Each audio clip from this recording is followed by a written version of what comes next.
Hello, hello, hello, everybody. Welcome in. Nice to have you here. All right, everybody. So far in this immersion, we've worked on protraction and retraction.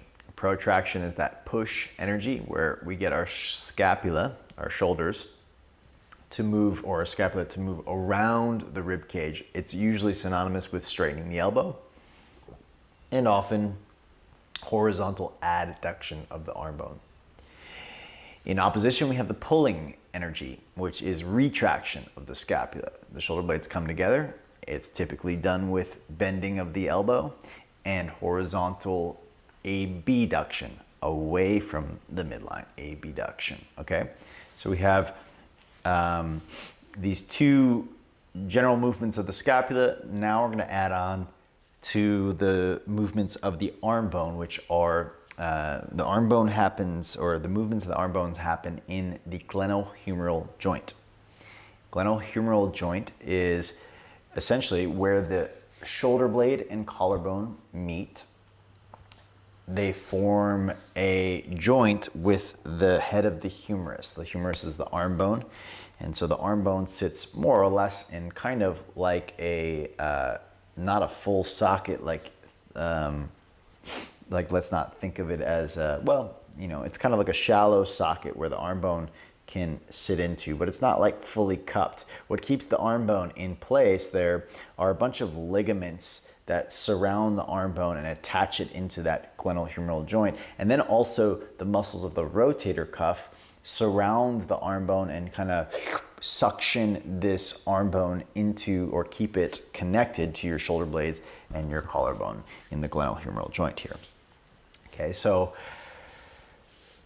I guess the important part of this is to know that because of the rotator cuff muscles, amongst some other muscles, when you I should also say, let me try to get the details here. The rotator cuff muscles, there are two rotator cuff muscles that will externally rotate the arm bone, and there's two that will internally rotate the arm bone. And then there's one that will abduct the arm up to about this point. So we have internal, external, and abduct. That's what the rotator cuff muscles do as far as actions go. There are other muscles that are going to participate in that action, such as the medial deltoid. When I take my arm up and out, this muscle called the supraspinatus does that action, but the medial deltoid is also participating in that action.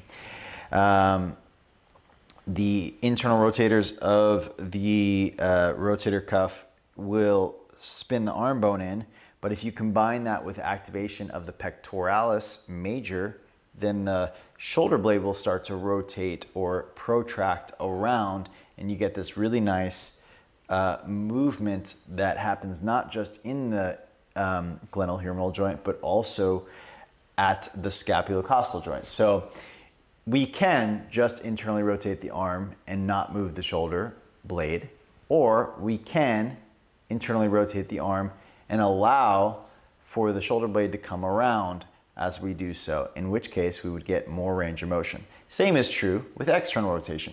You can externally rotate the arm and not move the shoulder, or you can employ the muscles of the rhomboids and trapezius to continue to retract the scapula, and you would get a little more movement out of the arm, okay? So you could basically, in the shoulder socket, there's only a certain amount of external rotation that you have available. But if you wanted to turn say the bicep out more, maybe that's your end range in the socket. But if you retract the scapula, you'll be able to turn the bicep out even more. That's important for us as yogis to know these things, because if we need to be able to externally rotate more in order to access a posture, we can't like jam, well we can, but we're not trying to jam our joints, to their end range, but we're trying to find the maximum available movement throughout the whole body. Is there something else that can participate in order to give us greater access? This is not only true for yoga, but it's just true for regular life. We only have certain ranges of motion within each joint before we hit our end range. And we never really want to hit end range and It's okay if we do, but not necessarily like push that boundary. If there's movement available elsewhere, then we can use it. So in this case, external rotation, retraction of the scapula, and even extension of the spine will take the arm even further. All right, so basically what I'm saying is you can spin your arm bone inward and your shoulder blade can go with you. You can spin your arm bone outward and your shoulder blade can go with you. Those are important distinctions, whether or not the shoulder blade moves or the arm bone just moves, right? One other thing to know is that the forearm can move independently of the arm bone, and that for a lot of people can get confusing, turning the palm down or palm out, and that can seem like your arm bone is moving, but you got to really feel into the movement. When we're talking about the shoulder, the glenohumeral joint, we mean this arm bone is actually rotating in the socket. And then you're going to notice that when you do that, you could either just rotate the arm bone, or you can rotate the arm bone and move the scapula as a result. And a lot of technique in the yoga practice is just intentionally or deliberately moving multiple areas of the body in order to gain greater access, rather than just trying to force movement into one area of the body.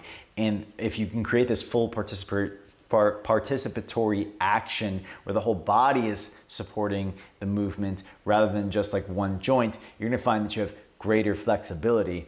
And my intention is usually to help people find that within their practice, so they're not just trying to, move at one joint and being like, well, why am I so inflexible? But to actually allow multiple joints to participate. Now, sometimes the goal might be to only move at one joint, or to only stabilize one joint and move the other joints. That might be a therapeutic, therapeutic benefits, such as you might fix your shoulders in one place and hold the shoulder blades on the rib cage and make sure that they don't move while you move the arm bone through different ranges of motion. And that would be to, like if you're really trying to only engage and activate the rotator cuff muscles and you didn't want anything else participating. But the funny thing about that is, in order to stabilize your shoulder blades and have no movement happen at the shoulder blades, there are a lot of muscles that would have to activate in order for the shoulder blades not to move. So no matter what, you're going to be always activating more muscles than wherever the movement is happening, whether it's to stabilize so that nothing else moves, or it's to allow movement to happen everywhere. So becoming aware of this is very key to the yoga practice, because then you have choices to make within your yoga practice. A lot of times, if you are stuck with something, it's because you haven't been aware yet that there are other choices available to you that you can make in order to gain greater access to a pose. And a lot of times I know like alignment-based yogas, they will be very disciplinary about what to do and what not to do. And sometimes that completely limits your ability to access a pose. And that's like doing something hard for the sake of doing it, for having it be hard. It doesn't necessarily, it may or may not, for that matter, be beneficial or not beneficial for you. It may just make something harder, and I don't necessarily know what would be the point of that. Whereas if there is a point, meaning if the point is to make it harder because it's pointing out your weaknesses and you want to get those stronger, great. Sometimes that's a really great way to go about your yoga practice. Is to seek out, this is something that I do personally, seek out what is weak and make it stronger. But that's not without the exploration of technique. I don't seek out my weaknesses and avoid techniques that give me greater access to postures, because ultimately the goal for me is to get to know my body more fully. And in order to do that, I can use the shapes of yoga as my platform or my training ground, rather than just trying to achieve the shape. But avoiding achievement of the shape is also a problem, because you never get the opportunity to actually explore your body within that circumstance. So a lot of times a technique such as rotating your arm bone in and allowing the scapula to protract while you do that will give you greater access to perhaps a bind or a posture that you maybe otherwise wouldn't have access to. So Today, we're gonna be focusing on this internal rotation and allowing the scapula to protract around. Okay, so together with me now, I'd like you to do this thing when your arm is at your side like this. If you just, let's go, inhale, externally rotate, and allow your shoulder blades to come together when you externally rotate, biceps face outward, and your collarbones open up. We'll actually do it without the breath for now, just breathe naturally. Okay, then you can turn your palms inward. I like to kind of make fists when I do these actions. For whatever reason, it helps me to gain movement of my arm bone. So you can turn your arm bones inward, and as you do so, allow your upper back to broaden so your shoulder blades move away from one another, and the front of your collarbones narrow as a result, like this, okay? This would be what we would be doing in bound postures, internally rotating the arm bones, okay? Then externally rotate the arm bones and widen the collarbones out to the sides and narrow the shoulder blades, move them closer together. External rotation, retraction of the scapula. Then internally rotate and widen the scapula away from one another, protract the scapula. Now let's do it with the breath. Inhale, shoulder blades together, arm bones externally rotate as much as you can go, and then roll inward and protract. Inhale, exhale, inhale, exhale.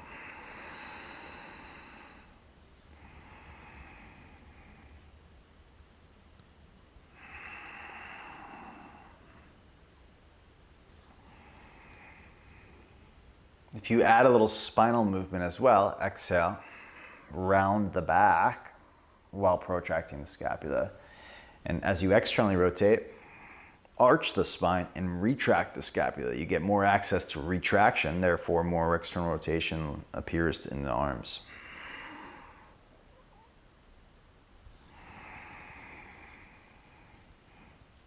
Okay, and relax.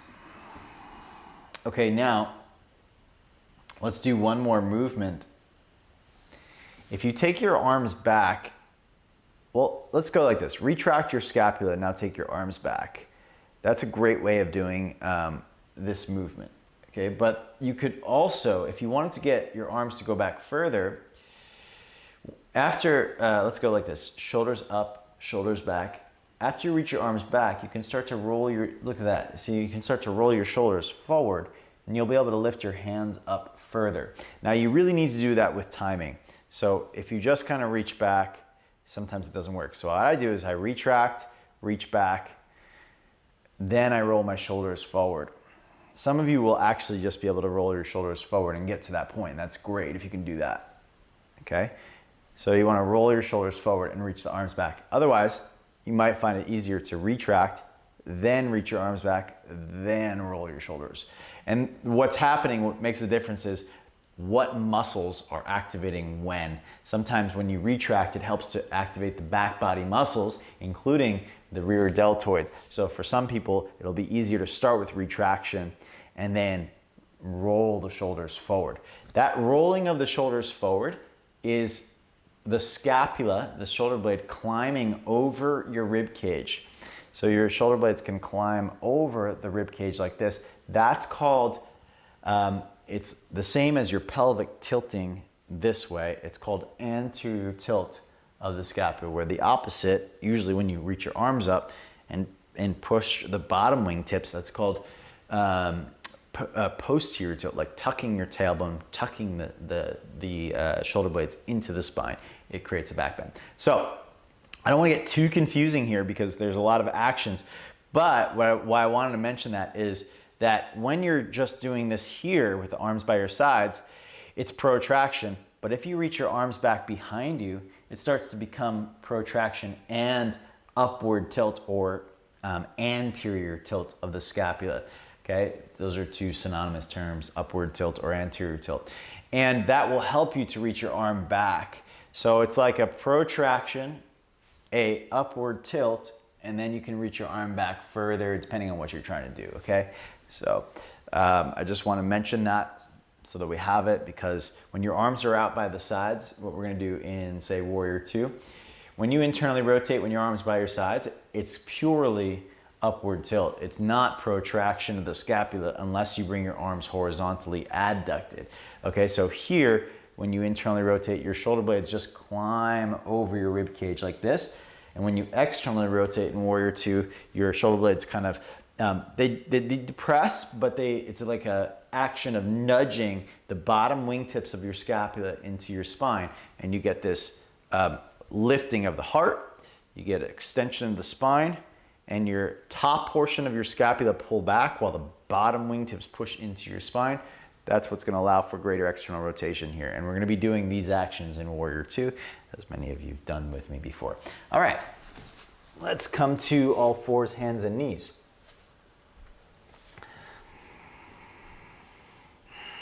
Now with the arms in front of the body, let's explore a little bit externally rotating the arm bones, biceps forward. And then gently internally rotate the arms, biceps face kind of inward or backward. Inhale, externally rotate, arch the back, look up. Exhale, internally rotate, round the back, look inward. Inhale, externally rotate the arm bones, arch and look up. Doesn't have to be extreme. Internally rotate, protract, round the spine. It's exactly the exercise we just did. Externally rotate the arms, arch the back. Exhale, internally rotate, round the back, protract. Externally rotate, biceps forward, retract, arch the spine. Internally rotate, protract, round. Externally rotate, biceps forward, arch the back, retract. Internally rotate, protract, round. Externally rotate, retract, arch. Internally rotate, protract, round. Now, if you're not tired, then it probably means you're not really doing your fullest potential. I'm already exhausted in the shoulders. Biceps forward, arch, retract. So just to give you an idea of how much effort is going into the rotator cuff muscles. All right, and let's move to downward facing dog. You can rotate the biceps forward a little bit, or more or less neutral. Take a few breaths here.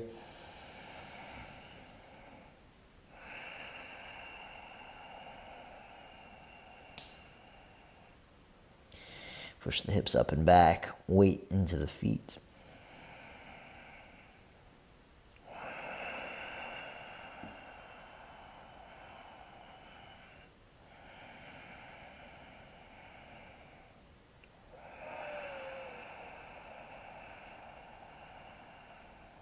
One more breath.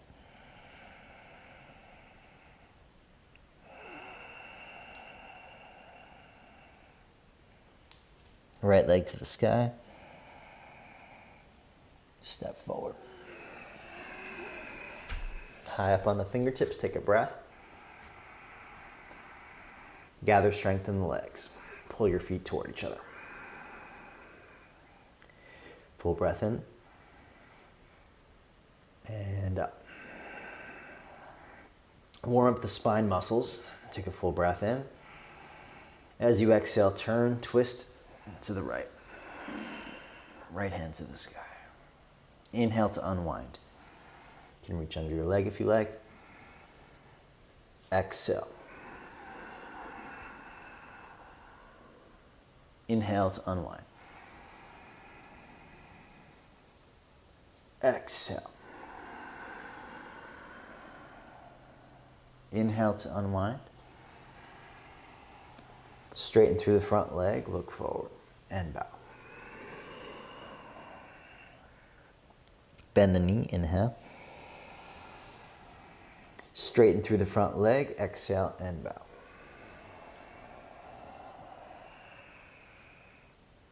Inhale, bend the front leg. One more. Straighten and bow. Bend the front knee. This time, turn the back heel down. Exhale. Right hand to the inside of the right foot. Strong legs, pull your feet toward each other. Full breath in. Press your right heel down. Turn the belly button. Turn the chest. Twist open. Again, inhale, reach underneath. Grab your hip if you like. Exhale, scoop the pelvis underneath. Turn the belly. Turn the chest. Inhale, reach underneath. Can grab the hip like I have here and then pull it. Then belly, chest. Let's hold here for a full breath in and up. Inhale, hand to the ground. Pivot the back heel up. Step the down dog. Forward to plank pose. Inhale. Knees down. Child's pose. Exhale. Let's continue to warm up the shoulders. We're going to go for a swim. Right arm's going to drag back as you go forward. So right arm drags back. Big swim. Open it up. And all the way around. Left arm drags back. Inhale. Exhale. One more each side.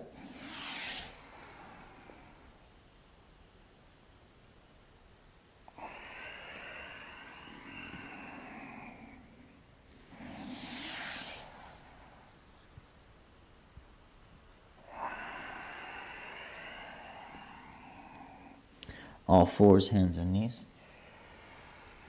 Tuck the toes. Exhale. Adho Mukha Svanasana, down dog. Left leg to the sky. Inhale. Step forward. Fingertips. We take a breath. Exhale it out. Pull your feet toward each other. Gather strength in the legs, round the spine. Get lighter in the hands. Round the back a little bit more on the in-breath. 3 times we twist. Exhale, turn the belly. Inhale.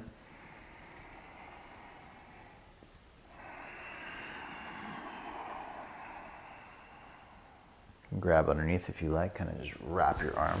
Give yourself a hug.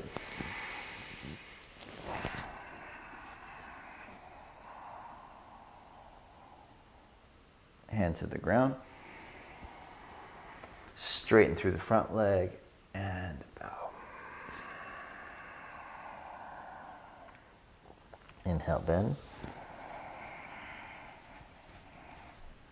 Exhale, straighten. Inhale, bend.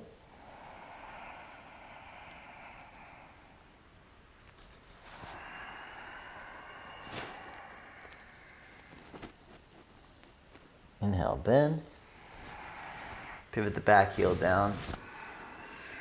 Left hand to the inside of the foot. And we take a breath, gather strength in the legs.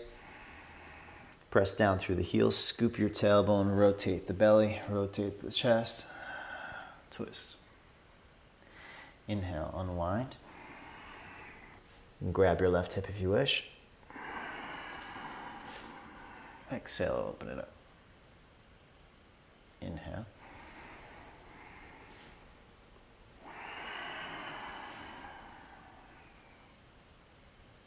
Hold here, take a full breath in.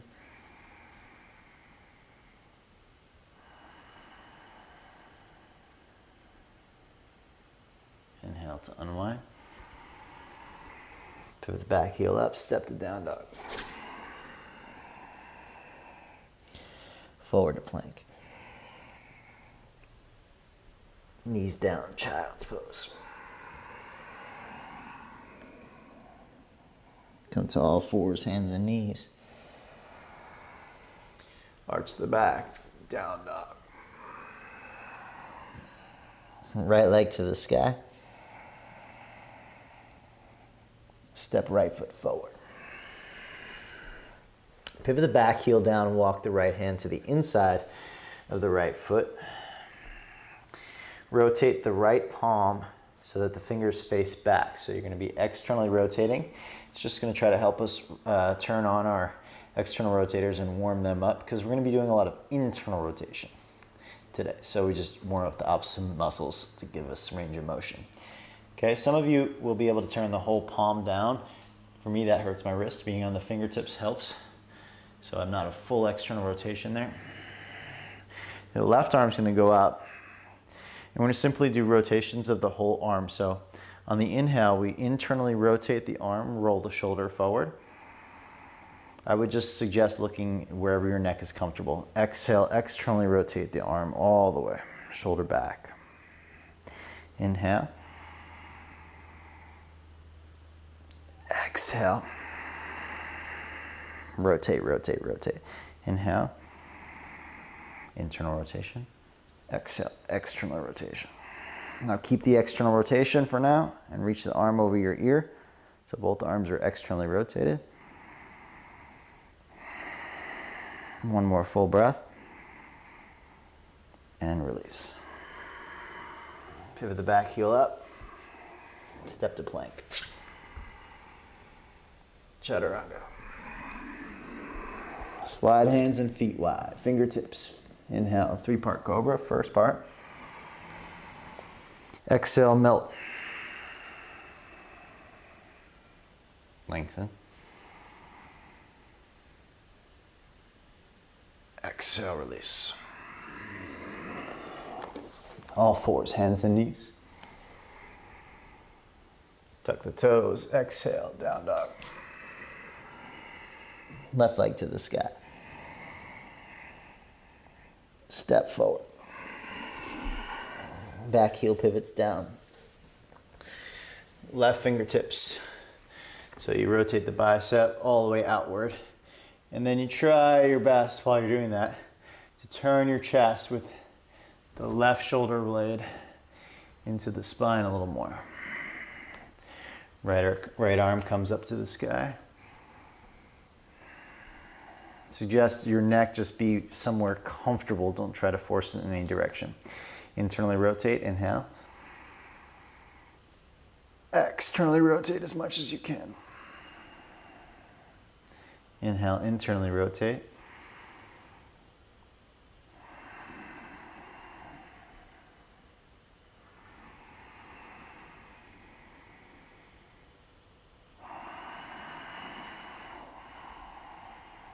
Okay, keep the external rotation, really reach.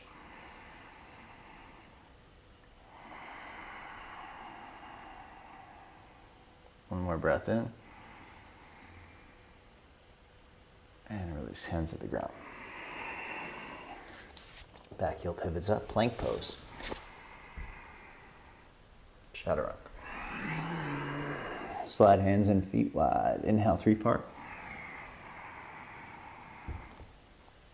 Soften. Lengthen. Chest forward. Release. All fours or plank.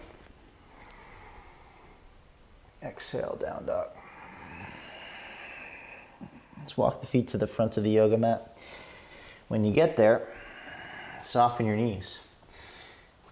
And then relax your chest on your thighs. Now let your shoulders fall to your ears. Well, sorry, interlace your fingers, then let your shoulders fall to your ears. Internal rotation is pressing the thumb side of your hands into each other. You're going to start there and reach your arms back behind you.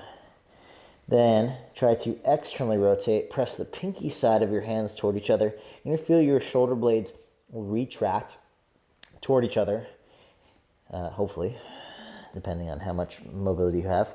They may not move at all.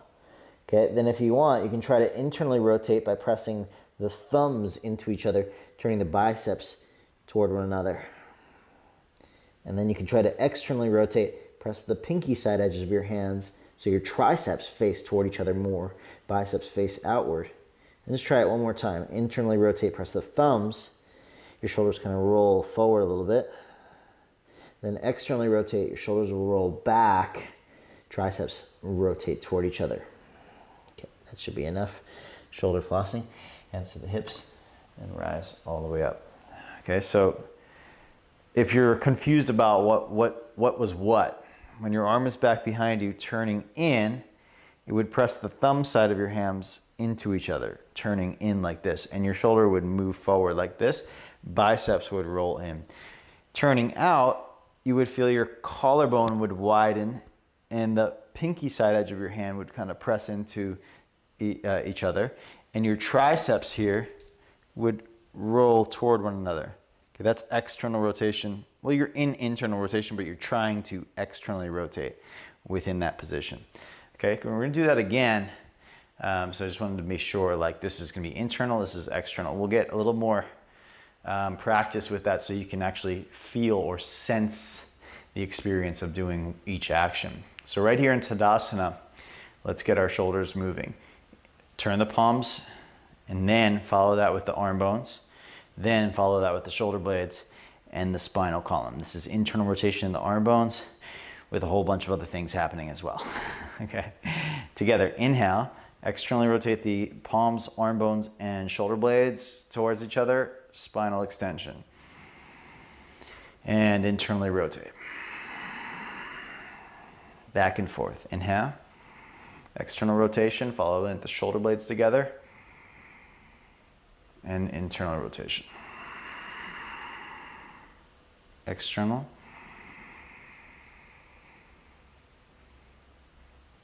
Internal. External. Internal. Externally rotate your arms all the way. Open your collarbones. Exhale the breath and hold. Lift the arms to the sky now on the inhale. And bow forward, Uttanasana. Half lift on the in-breath. Left foot back. Drag the arms back behind you. As you scoop your tailbone, externally rotate the arms and come up. All the way externally rotated. Now internally rotate on the exhale this time. Just switching the breath. Inhale, externally rotate.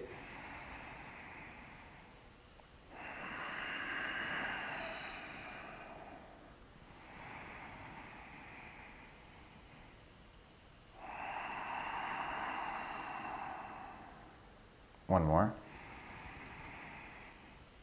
Hold here as you exhale. Now reach the arms up, high lunge. Open up, warrior two. Now we're doing the same action, but now our arms are out to the sides, so the movement of the scapula is a little different. Okay, so as you externally rotate the arms, you're gonna hopefully feel the collarbones pull back a little bit and the scapula kind of draw into the rib cage. Exhale, rotate internally, shoulders climb over the ears. You might even look towards your chest. Inhale, externally rotate the arm bones. Try to press the pinky edge of your palm to the sky. Exhale, pinky edge of your palm towards the ground. Inhale, externally rotate the arm bones, pinky edge of the hand up to the sky.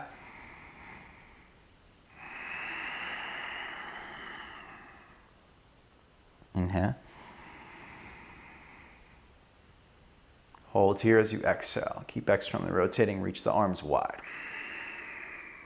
Reverse warrior. Hands to the ground. Plank pose, inhale. Chaturanga. Slide hands and feet wide, three-part, inhale. Exhale, melt. Pull the chest forward and up. And release. All fours or a plank. Lead with the tailbone, downward dog. Right leg to the sky, inhale. Step forward. Between the hands this time. Turn the back heel down. Bring the right hand to the inside of the right foot. Okay. With the left arm, let's pull the shoulder back. Spin, so bend the elbow like this. Spin the arm bone inward and let your shoulder roll over your chest to reach back behind you. Place your hand on your low back. And now, first spin the chest, the biggest part. Then pull the shoulder blade back. And at that point, if you pull your shoulder blade back, you may or, yeah, I find that I actually lack range of motion there. So what I'm gonna do, instead of pulling the shoulder blade back second, I'm gonna spin the chest first, then I'm gonna roll the shoulder forward. And you can see I'm gonna sneak my hand around here when the shoulder's rolled forward. Then once I sneak my hand around, then I'm gonna pull my shoulder back to continue the half bind. Okay, so I'm gonna go over those actions again for you, maybe another angle here. I think this should do, let me see. Okay, so step one, I rotated the chest. Step two, I rolled my shoulder forward. I don't like that angle. So I rolled my shoulder forward to sneak my hand further around. Then I pulled my shoulder back, and that's my half bind here. So you grab the leg. Not everyone's gonna grab the leg. It may not be accessible. You can grab pants or your shirt even, or just leave your hand on your back. And scoop your tailbone a little bit to turn the belly, the chest, and your half bind. Let's take a full breath in, full breath out. One more. All right, release the half bind by rolling the shoulder forward and releasing the arm. Pivot the back heel up, straighten through the front leg, bow. Enjoy a breath.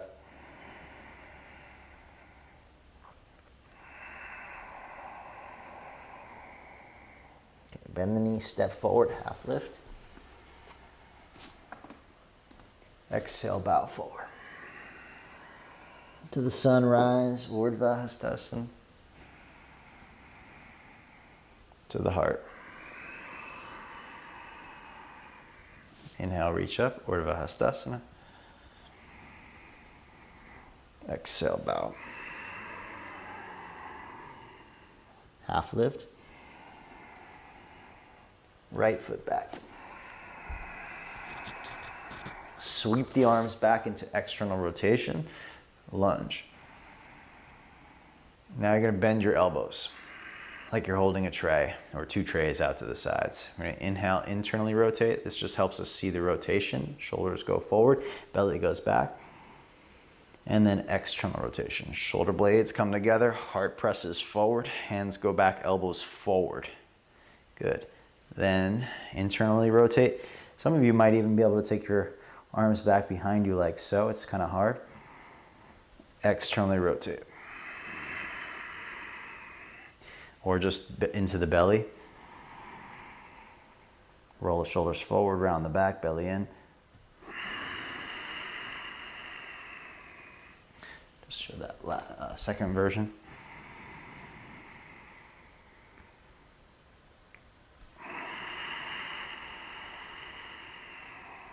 Okay, reach the arms up, high lunge.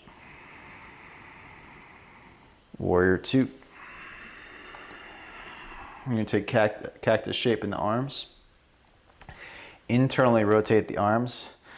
Roll the shoulders over your back. Take a breath in here. And externally rotate. Palms up. Internally rotate.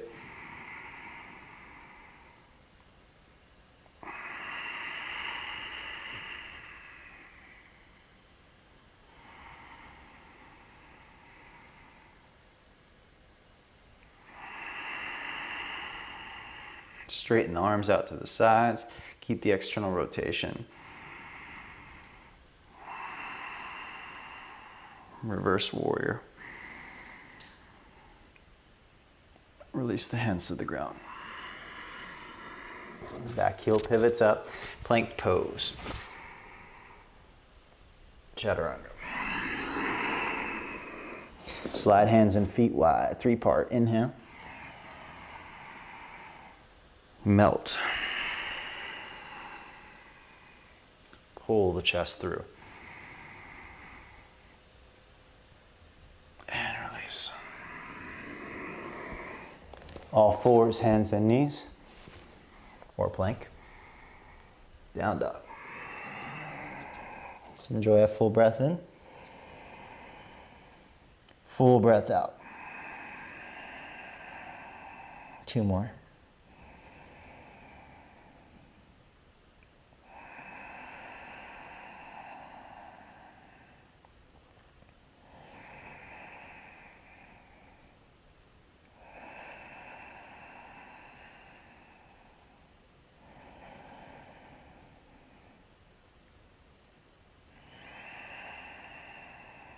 Left leg to the sky on the in-breath. Step left foot between the hands. Back heel spins down. Walk the hands to the inside of the foot. Okay, so let's take the actions on this side. Right arm, turn it in. Sorry, hold on one second. Right hand to the hip. Let's get the pelvis set. Scoop your tailbone. You see how my left hip here goes under the pose?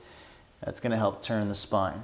Now, for the right shoulder, I found, and you might find it to be different, it's important to kind of explore a little bit because your patterns, your muscular patterns are different than mine. I found that when I rolled the shoulder forward more, I was able to get more access to bringing the hand back. Then I retracted the scapula. However, some of you may find that retracting the scapula first might give you more range of motion. For me, you see I stop here, then I have to roll the shoulder forward again. And then I can get my hand snuck in there. Then I retract my scapula and open up the chest as a result once I'm already there.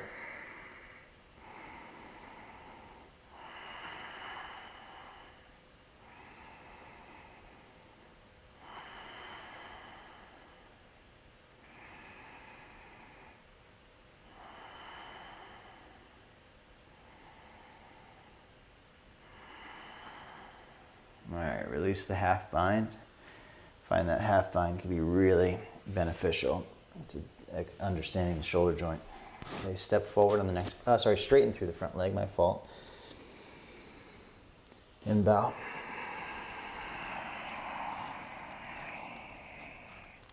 Let's enjoy a full breath in.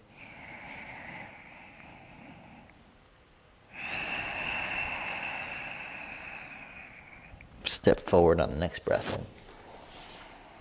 Okay, here's the second round of clasping the hands. So you could bend your knees if you like now. I'm going to keep mine straight. And you take your hands behind your back and interlace the fingers. Perhaps you notice which pinky naturally goes to the outside first. Just switch that up. And then with your hands on your low back, let your shoulders fall towards your ears. Okay, that's just going to give you more range of motion, more movement of the scapula. Then you can start to bring your shoulder blades toward each other. Once they move toward each other, then you start to reach the arms back behind you. Now, the shoulder flossing I like to do in this position is just the micro movements of the arm bones in the shoulder socket. So first, I usually press my thumbs into one another and turn the biceps toward each other. That's internal rotation of the arm bones. Then I press the pinky edge of the palms toward each other, and you're going to find that you'll kind of either have to retract your scapula or that the retraction of the scapula happens as a result of pressing the pinky edges of your palms together and trying to squeeze the triceps toward one another. Then you go back, roll the shoulders forward a little bit, biceps toward one another, and then triceps toward one another. Roll biceps and thumbs press into each other. Pinky edges of your hand toward each other. Shoulder blades retract. All right, hands to the hips, that's enough. And rise up to stand in Tadasana. Okay, take a breath.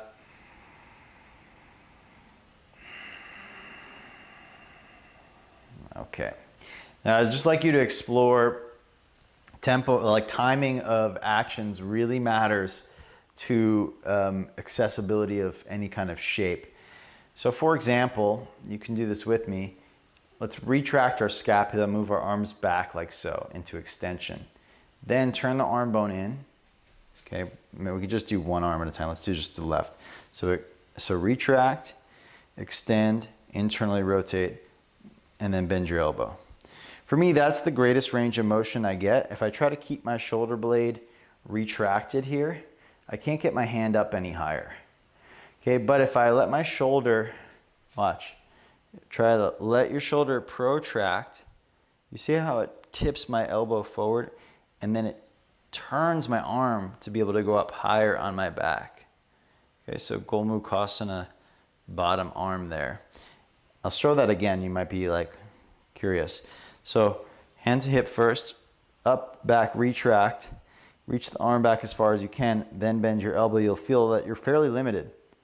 But if I now roll the shoulder forward, so I protract the scapula or upward or anterior tilt the scapula, so I climb it, I allow it to climb over the chest. Now I find that I have much greater ability to slide the hand up higher. So this shoulder is actually gently protracting, not so gently, it is protracting, and it's climbing over the chest like this. Once I'm in that position, I can then explore a little bit of retraction, even elevation of the scapula, or even depression. There's many things that you can do, which we can get into another day. But the objective here is to just get into this Gomukhasana arm here. Some of you will be able to grab your other hand, can come up and take Gomukhasana clasp here. Or if that's not accessible, I think a really great option would be to lean into a wall gently. Let's give you this angle here. Okay. And again, I emphasize gently because you don't want to put too much pressure in there. But what you can do is gently kind of think about rolling your shoulder back, feel what that's like. You can roll your shoulder forward, and if that feels better, stay with that, right? You can try the different actions here and assess. And then what I like to do is back off a little bit, so not so much pressure. And then I try to press my elbow into the wall like I'm trying to get out of this pose. And that produces a really nice facilitated stretch. All right. Slow to release. I like to roll the shoulder forward and come on out. Okay. Just to kind of reverse that, a little pec stretch here.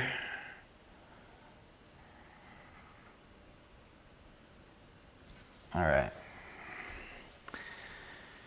Let me do it with the right arm.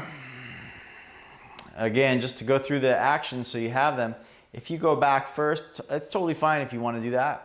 Okay, you could just go right into a rolling forward and then try to do it. For me, even that doesn't quite do it. So the added action of going up and back, retracting the scapula, which doesn't give me much room, just activates my back muscles enough so that when I roll the shoulder forward, I'm activating the right muscles that get me to this point. So I'm gonna say that again.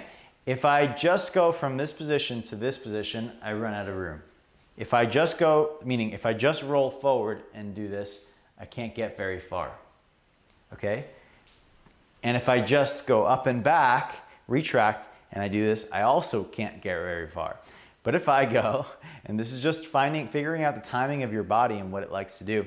If I personally, and I think you should try this, go up, back, then try to do it, then roll forward and climb upward. Then option to stay in this position or option to roll back depending on where you are with your flexibility, okay? You could grab Gomukhasana arms here. Some of you might have the access to that. Or if that doesn't work out, or even if it does, you can take gently press your body weight into your elbow, and you can either allow the shoulder to roll forward, or you can move it back and feel the difference in sensations there.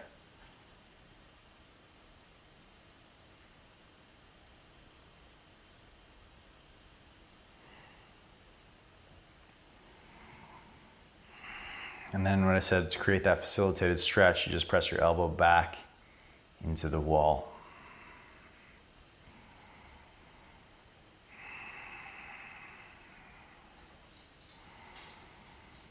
Okay, and then you gently back away from the wall. Tito's making his appearance. And then again, stretch the pectorals, reach the arm back behind you. Yes, I will let you out, my man. Just stretching my chest muscles. There you go.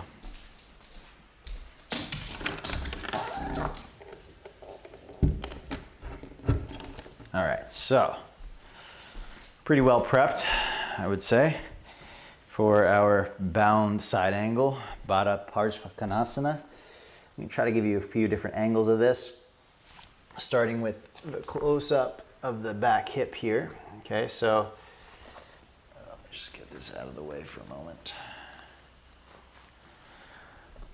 Okay, so what I try to first do, and you know, you kind of have to have this flexibility of the hips. You know, we didn't go into a full depth of flexibility in the hips today. So if this doesn't work out, no worries. You know, doing like a hip submersion might really help you get there as well. So it does require that. But you've got all the shoulder actions in play for now, which is really important, or what our goal is for this class. So we have to kind of get deep into this pose so that our shoulder goes below the leg. You see how deep that is? So what I do is I stick my butt out first to get down there. And then my arm is free to internally rotate as I please. If I'm too high, then I get this like fulcrum point where it'll kind of punch my shoulder forward, and I don't want that.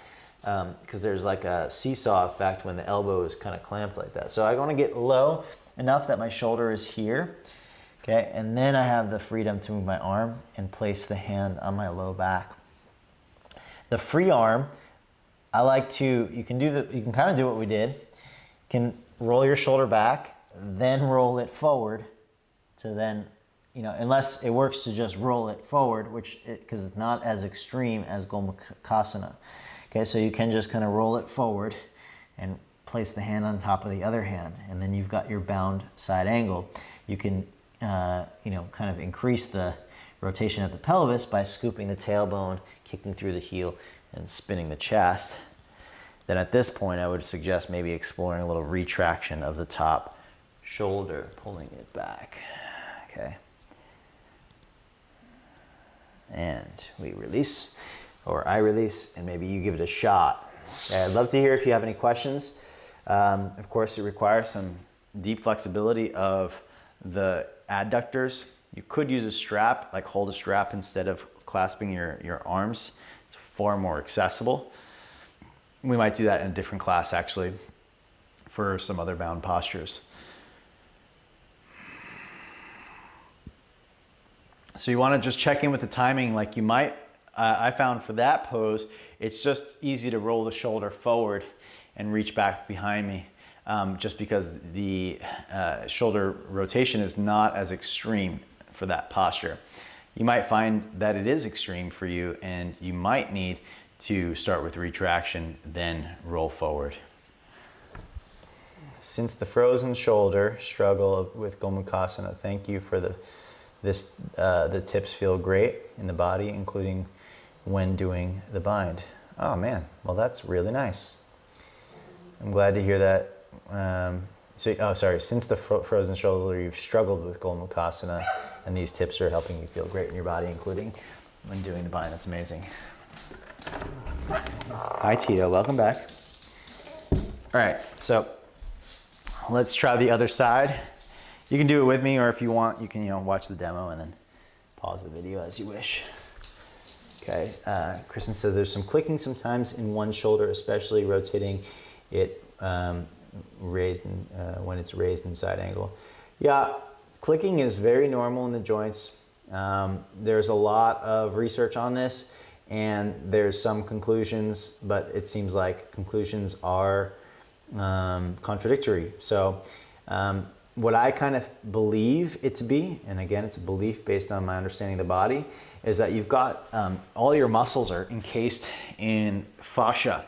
And fascia is like a kind of a webbing that is dissolvable. To some of it's dissolvable, and it kind of it dissolves with movement, and not all of it do we want it? We don't want all our fascia to be dissolved, but think of it as like an organizational webbing that holds the meat of the muscle in. And what happens is this kind of, it's like clothes. It kind of can get bunched up in certain areas and then, overly stretched in other areas. And we need to unbunch those bunched up areas so that the overly stretched areas can have the appropriate elasticity. Now the problem, what happens when you start to move into areas that haven't been moved before or in a while, then you start breaking up the bunched up fascia and you get a clicking noises. And sometimes noise where it's trying to really like push through all of that, and that could be scar tissue as well. And we need to make sure that we're, over time, getting our full movement. This is the importance of movement of the whole body, and repetitive, let's say, practice, continuous. It's not like you can just kind of, unfortunately, like maintenance of the body is not something you can just kind of immerse yourself in and then move out. Yes, achievement of postures, you can do that. You can immerse yourself for a short period of time, achieve those postures, and then leave them for a while. But with maintenance of the body, to get into the really free up the fascial system, you're going to have to really it's continuous, because otherwise those bunches of fascia or the lack of organization, disorderliness of the fascia will in a sense just continues to build up. So you have to move your body through full range of motion in order to keep your body healthy. That's just the way it is. And a lot of that is opinion based on my study of anatomy. But I would argue that that is definitely the case. That's my argument. Okay, so the second side, hips back, groins back, and you want to get your body as low as possible. Something you could do if it's not accessible to get low, and this may or may not help you, but would be to add a block under your foot. It might help you to get lower here and give you some more space underneath. Many people do find benefit there. Your left arm would come underneath like this, and you'd place it so it's internally. See how it's so free? My arm is free here because I'm not touching the leg really, and that hip flexibility is required. Okay, left arm goes underneath, place it on the back. Again, I find just rolling the right shoulder forward allows me to take my hand back. Then once I get a little clasp, I can kind of narrow it a little bit. Then you really want to move from the pelvis first, scooping the tail, turning the belly before rolling the right shoulder back, in my opinion, because if you get here and you just start rolling the shoulders back, I find it to be kind of aggressive on the shoulder joint. But if you rotate the pelvis a little more, give you more access to roll back, and then you can kind of reach the hands back behind you. It's a big stretch of serratus anterior, I'm finding, for me, the muscles on the sides of the ribs there.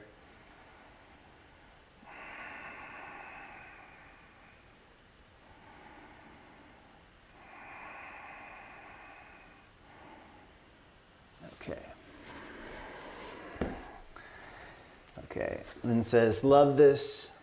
Small adjustments make me go farther. Awesome. Happy to hear that for you, Lynn. All right, everybody, we're short on time. These classes always go so fast. Let's do a little pigeon on the right. Just to wind down the hips and wind down the nervous system.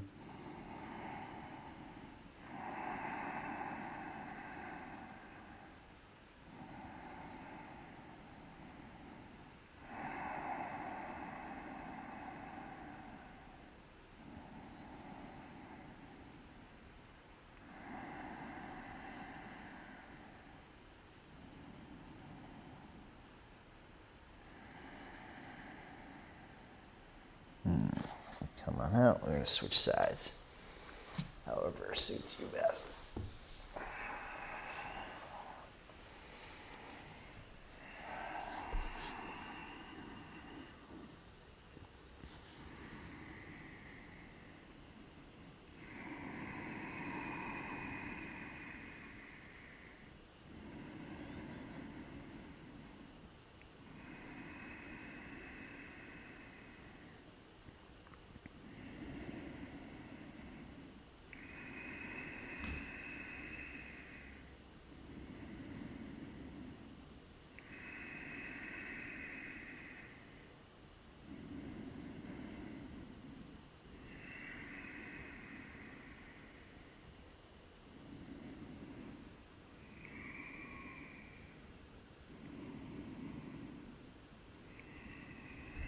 All right, coming on out.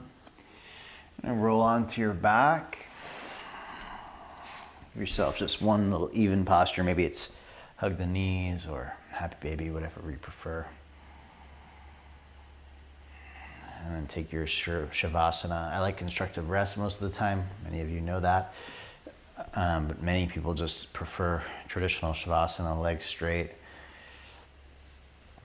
Find any version of arm positionings that work for you.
Bring your breath back to your awareness.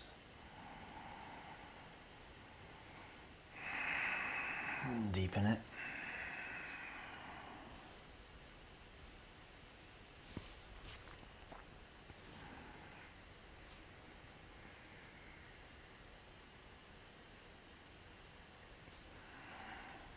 Awaken the fingers and toes.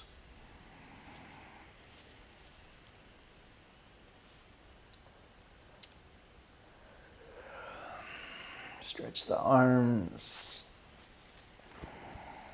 When you're ready, you can roll over and come up to a seated position.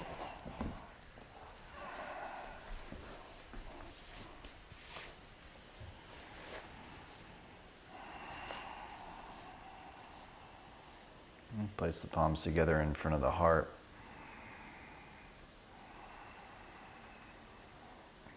Take a moment to honor each other. Thank you for showing up for yourself and for your practice. We honor this practice itself, and we thank all those that have passed this practice down to us and eventually through us as we share it with others, however we do. Bowing into the heart, to the energy that pulses inside of us.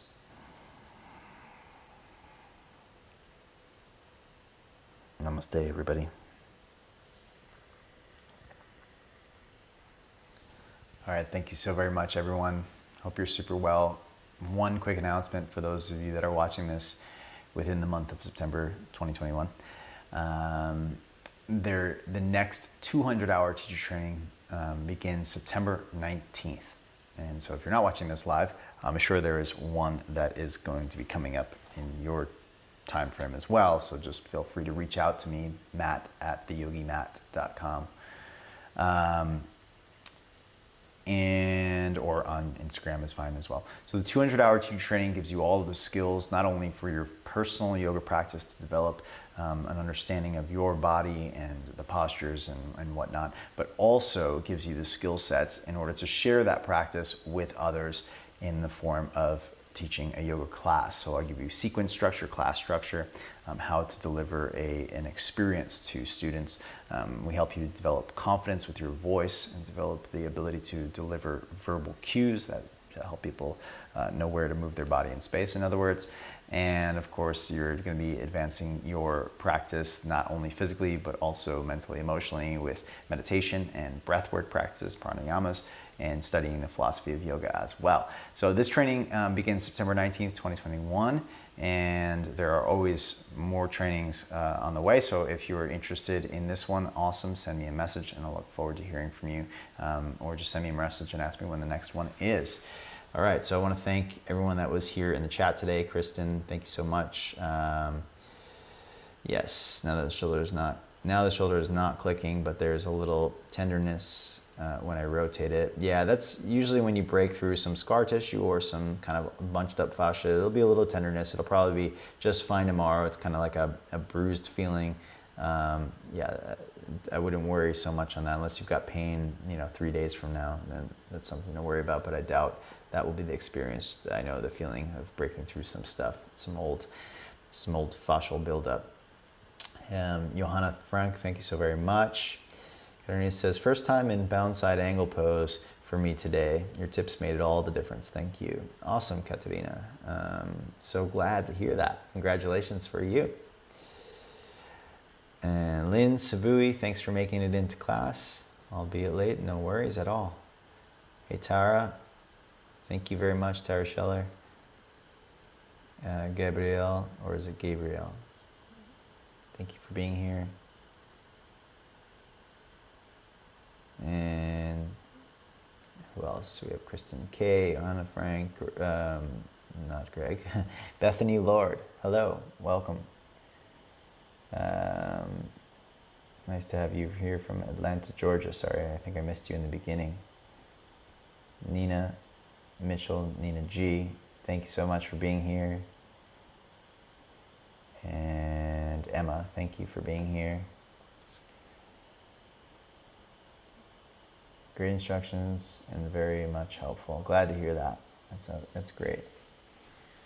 Spooey says, thank you, Matt. This is exactly what I needed after a long day of teaching. Awesome. Thank you, Spooey. All right, friends, have a beautiful day. Thanks for tuning in, and see you on the next one.